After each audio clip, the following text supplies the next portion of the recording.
Nice. We are in 11th Lit, and we're doing Huck Finn. It's chapter 19 through 23. And so the question is, who are the Duke and the King? And Sierra is going to give us an answer. There were like people that Huck ran into, and they were like in the woods, and they were running from, I don't know, other people. They were just running, and then they said they like, one of the guys was like, oh, I can't remember his real name, but he was like, oh, I'm actually a Duke, and he started crying, and he was like, my family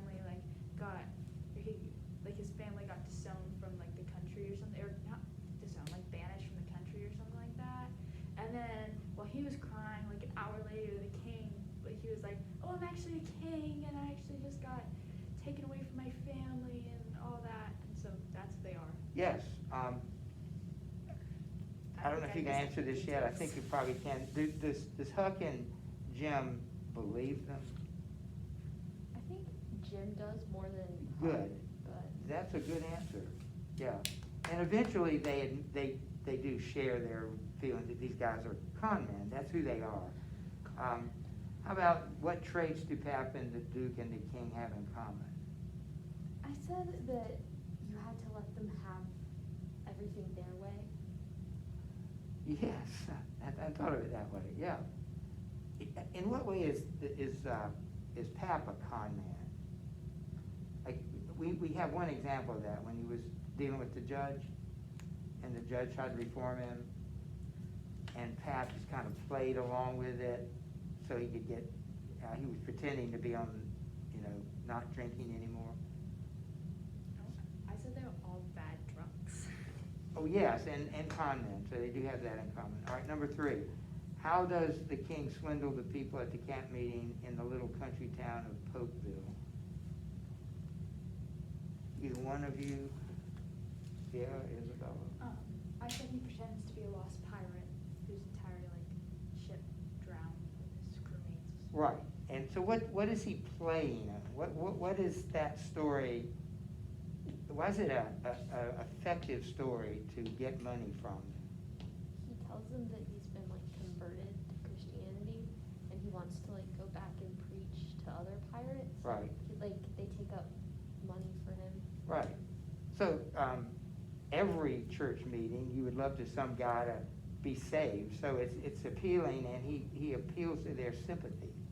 Like he's a pirate. He's just changed. He wants to help other pirates. All right. What stratagem does the Duke devise that permits him to travel with Jim by day? Remember, they used to travel only at night. They said that they would, they took a poster of, they were looking for, a slave. Yes. And they would pretend to, capture him and take him back. All right, so he's already captured. That's the trick, right? People see him, they're going to say he's an escaped slave. Well, see, we got him. Very good. That's exactly right. Now, this is a very interesting story. What kind of man is Boggs? Is he dangerous? And then there's this other guy named Sherburne. I guess the next 3 questions have to do with that. But do you remember that, Sarah, Boggs and Sherburne? Yeah, Boggs is this really loud drunk, and he just yells at everyone, but everyone takes it as a joke because they don't take him seriously. And so he walks up to the shepherd. What's his name? Shepherd? Sherburne. That was not right. Sherburne. That was close. Sherburne's store, and he's yelling at him, and Sherburne comes out, and he's like, you have what did he say, an hour? Or Yes. yeah, you have an hour, and if you don't stop, if you don't go away, I'm gonna end things, or he's gonna become serious. And so everyone's trying to get Boggs to stop, and he won't, so he gets shot. But Boggs really isn't a dangerous person. He's just a little Good. drunk. Very good. This is an interesting story because Sherburne, you don't want some drunk harassing you, but what did Sherburne do that was wrong? Murders. You can't kill an unarmed man, even if he's annoying you. What should you do? What would have been an appropriate thing to do?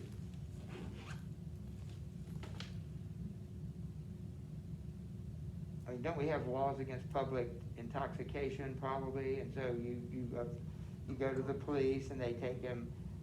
That would be what a civilized society does. So what does this kind of tell you about this part of the country at this time? Yeah, it is. It's wide open. You know, there's no law that people trust. So that's why he shoots Boggs, and then they come after him at night. That's the lynching bee. And why does it fail? Because they're cowards and they won't like pull through, and then. But they outnumbered this guy like 100 to 1. Yeah, he comes out with like a shotgun. He's Yes. like standing at them, like yelling at them that they're cowards. Right. Like, So what do you think, one of the things that the book does, it makes fun of mobs. This is maybe the first mob we've seen. It's not the last one. So what's the psychology of a mob that this particular scene criticizes? What's the mentality of a mob? maybe that they're like safer in numbers and they're Right. like if they're intimidating enough that they won't have to do anything.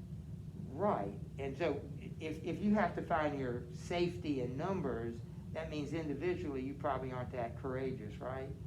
And so again, explain the psychology of one guy with a shotgun could face down 100 men. And sure, there were some, you know, they were armed. Some of them were armed. But how do you explain how that happened? Like what you said happened. He just stood up to them. He insulted them. He had a gun. So how did that work? Why did it work? Because it wasn't like a planned mob, it was like on the spot. And Okay. I guess like they didn't really care about Boggs, if that makes, like they weren't really going for like, it wasn't something personal to them. Right. Oh, happened to good. another person. Good. And he might shoot me, you know, I mean, he's not gonna get them all, right? But he might get 2 or 3, and you said it earlier, they're cowards. That's why they have to travel in a mob. Have you ever felt like even in schools that people that have to kind of travel in groups, packs, you know, girls are not alone, guys do that too. What does that seem sort of, I don't know. I mean, it's kind of normal, but don't you think some point you have to grow up and like be your own person instead of find your identity in a group? No. Anyway, it's similar to that. And then they have this Shakespearean revival, it's number 9, and so they go to this Arkansas town and we're going to put on this ridiculous Shakespeare play. But this whole story, if you want to write, it's called the Royal Nonsuch. So from now on, whenever you see the Royal Nonsuch, that's a description of this event. And so how did it work? They were going to put on this show, and they do one night. And what happens? When they put on this normal show, it's a Shakespearean show, what happens? No one goes. No one likes it. And so in order to get people to come, what does he say is going to happen? He puts it on a handbill and announcement, and he distributes them. What do they say is going to happen? Or what do they put on it that they feel it will ensure that they have a crowd? It's no ladies and children. Right. So what is the implication there? If women and children shouldn't come, what is the implication about that? Maybe that it's going to be like scandalous or Yes. like violent. or Yes. something. Yes, something inappropriate for women and children. What actually does happen? Doesn't the Duke just like say a bunch of jokes or something? Well, I'm not actually positive. Less than that, the king comes out on stage completely undressed, painted in stripes. So just ridiculous, I picture a large person undressed with stripes, and he's crawling around on the stage like an animal. And they laugh. They think it's hilarious. But then that's all there is. And so they're angry now because they paid money to see something, and that's all they got. So what do they plan to do? They like, Oh, you go. okay. They like tell people that it's really good. Yes. And they like pretend that it's good, so then everyone goes to like, because they're embarrassed that they spent their money on it, so they want everyone Yes. And so they get a big crowd the next day, and how did they know that was going to happen? How did the king and the duke know that there would be, after this disappointing show, that they would have a big crowd the next day? Because they're con men. Yes, and they didn't know, they didn't think that the people who came the first night, they would be made fun of if they were fooled by these guys. So they wanted to make sure everybody in town had the same experience. So on this third night, what happens? What are they going to do? No, I got Chased out. They were coming to chase them out, and they were going to throw stuff at them. But what does the king and the duke and Huck do instead? They don't. Yeah, they leave before it starts. So they leave, and this crowd is there waiting to throw stuff at them when the curtain comes up, but it never comes up because Huck and the two have already left. What does that tell you? What do you have to be a con man, a good con man? a good liar. Yes, you do. You have to be bold. You know, you have to do things that are risky for you personally, but the risk paid off. They made a lot of money that night. Look at number 10. This is a little thing, but what does Jim do for Huck during the night? He takes over when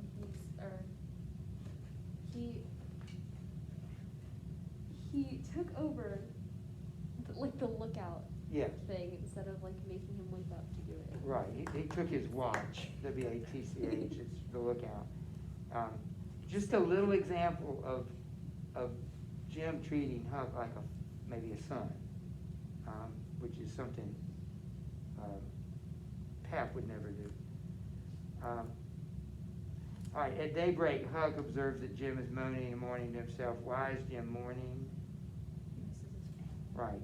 And why doesn't Jim's love for family seem natural to Huck? Is it because he's not white? Yes.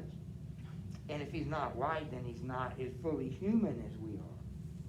And so, you couldn't imagine they have all this. I'm not fully human. You're not fully human, Isabella. Listen, we already read Frankenstein. So. You I are am Frankenstein's Frankenstein. monster. That's interesting. That's an interesting point. Frankenstein's monster wasn't fully human, but he had feelings. He had feelings, which is kind of weird. What does Jim tell Huck about his 4-year-old girl, Elizabeth? She's dumb and deaf. No. Yes. Yes. Sure, we should know that. I thought she was dead. She killed her. So tell me that story, the little one that he told about his relationship. Okay, so he was mad at her for something. I don't remember what he was mad at her for. Oh no, he was asking her something. To close the door. He was telling her to close the door, and he kept asking her, and then he was and then she wouldn't answer, so he got mad, and so he slapped her. Yes. And then the door slammed shut, and he realized she didn't react to it, so Yes. she couldn't hear, and he Yeah. felt bad. Yeah. She's not dead. Right. What do you think Huck is beginning to learn about Jim? That he is a good person and cares deeply. Yeah. Remember we said that Huck never judges slavery, but he likes Jim. So he's sympathetic to an individual, but he has no opinion about institutions. 12. Huck tells another of his autobiographical lies to the king and the duke. Huck often invents whole families for himself, complete with brothers and sisters. What inner truth about Huck does this aspect of his lies suggest? See, your eyes are into as far as. I said that it might be that Huck really wants a family. That's what he Yeah. wanted. Yeah, so he creates, even though he lies about it, it's a desire of his heart. 13, like the new judge in Huck's town, the crowd at the camp meeting is sentimental. Compare the way the judge treated Pat with the way the crowd treats the king. That's an example, it was on the exam But that's another example of sentimentality. The crowd is easily swayed because, now you wouldn't call them a mob, but how are they like a mob? You know, the mob that came that night to lynch Sherburne, how are they like the crowd that the king and the duke manipulated? What similarities are there? Well, they didn't think before just giving money. Exactly. That's a really good answer. They don't think. They're swayed by their emotions. And when they're very good, and so the king and the duke are able to use, or the king in that case is able to use their emotions against them. Just like that's what Sherburne does. They're not thinking. He's able to use that. Very good. All right. So flip the page. I don't know if we'll finish, but yes. This is something we read before Christmas, so well.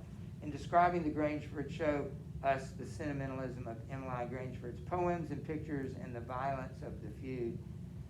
In describing the people of the two river towns, he once again reveals sentimentality and violence side by side.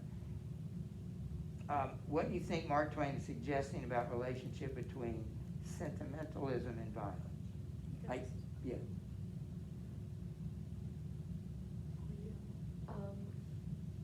Meaning exaggerated emotions, being swayed by your emotions, not using your mind.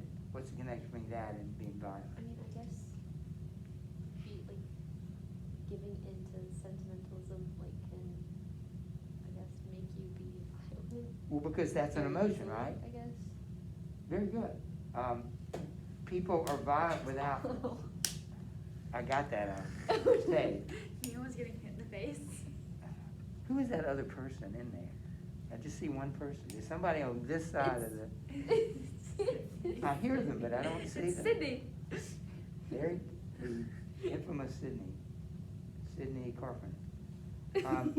Is Huck at all sentimental? How does he feel about violence? Yeah, that was the question. I think you even answered that. Was that your question? It was something like that. What is the connect? Why is he not violent? Because he uses reason, so he doesn't jump to violence. Right. That's not the first thing he does because he uses. Very good. Okay. It's reason. Yeah. If you All look right. up reason Let's in go the to dictionary, 15. It's him. What criticism of the people at the Popetown camp meeting does the author imply? They're sentimental. That's what sentimental looks like. They're gullible. So we'll answer that for you. 15. 16, what criticism of the people in the small town does the author imply? Again, the people that tried to lynch Sherburne. We're kind of repeating ourselves, but it's worth repeating. They don't think before doing. Right, that's the key in every case. Number 17, how does Colonel Sherburne's speech to the mob broaden the criticism of people in the town to apply to people everywhere? Yeah, he talks about how people will, sort of this is a reference probably to maybe the Ku Klux Klan, but they'll put robes on and cover their head in order to get somebody. They won't use the court system, they'll do it at night.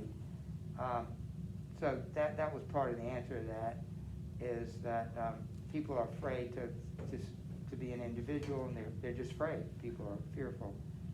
I didn't write. Well, that's the question is, how does his speech, because he tells them they're too afraid to act as individuals. They can only act at night when they're safe. They're not brave enough to act during the day when they could be seen. How does Huck talk about kings broaden the criticism of the social criticism? He does. They talk about Solomon. Remember that? What is the? They call themselves the Duke and the King. So how are real kings like the Duke and the King? What's the connection between real kings in Europe and the Duke and the King who are just calling themselves that? Remember, they're con men. So how are real kings like con men? Yes, but they get other people to do their things for them. So they manipulate people. Yes. And they control people, right? That's very good. I'm not going to read all of 19, but it basically says, at least, that's a real issue in America even today, is gun control. And this shows a lot of gun violence, if you want to call it that. Look at the Gradeford Sheppersons.